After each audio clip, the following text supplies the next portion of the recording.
9 to 5 was a FPS with an innovative concept. It introduced the 3v3v3 concept with 3 teams of 3 players, each battling each other.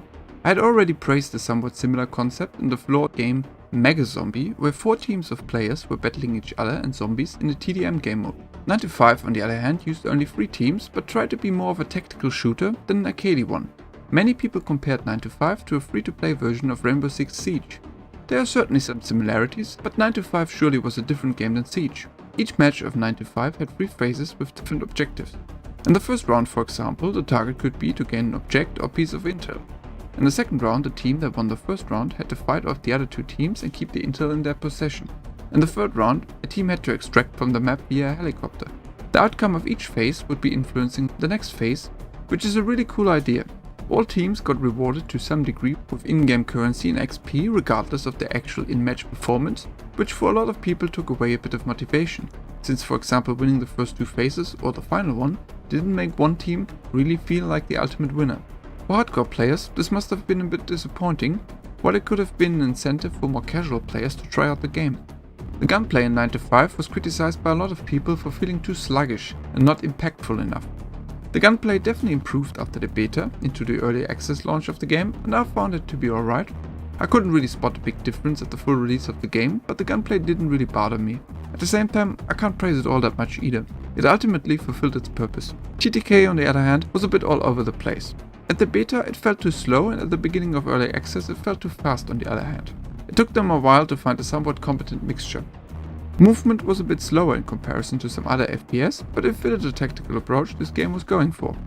9 to 5 had a lot of different weapons, attachments and a variety of gadgets to unlock.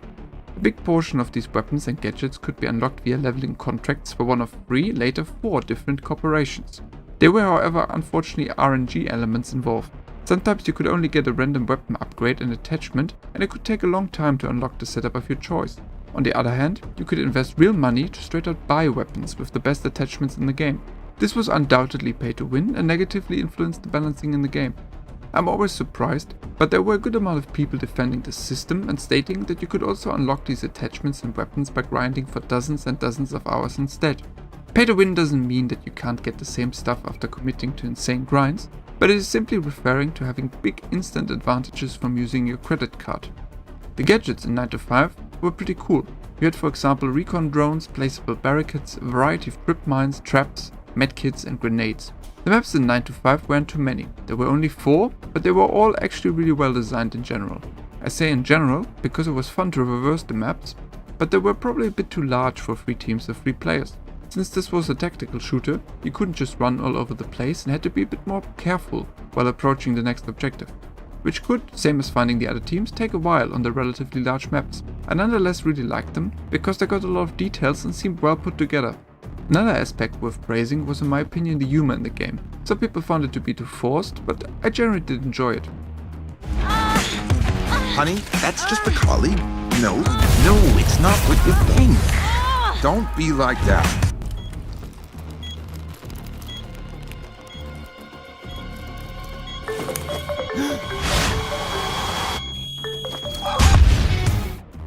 I heard a lot of players criticizing a too heavy focus on events, LTMs and selling skins and weapons instead of fixing the core gameplay or balancing, and I have to somewhat agree. Even though I did enjoy the Battle Royale inspired Rogue Shift LTM for example, I actually saw more event messages on Steam than actual meaningful patch notes. What did stop me from playing a couple of times was matching up with random teammates against experienced trios of players who had clearly bought the best weapons and armor from the in-game store. The smaller player base made this balancing issue even worse. 9 to 5 had some alpha tests in 2022, but the real early access start was in 2021. The player count, even in its best times, was never over 1000 simultaneous players, and for the most part of 2021 and 2022 was below 100 players, which meant you had a good chance of meeting the same dedicated players every time, unless of course you couldn't even start the match. Games with small player bases like 9 to 5 highlight the skill gaps between the players and make it very difficult for them to ever recover. Even promoting a full release in 2022 didn't significantly change anything, and the game finally shut down its servers on the 18th of January 2023.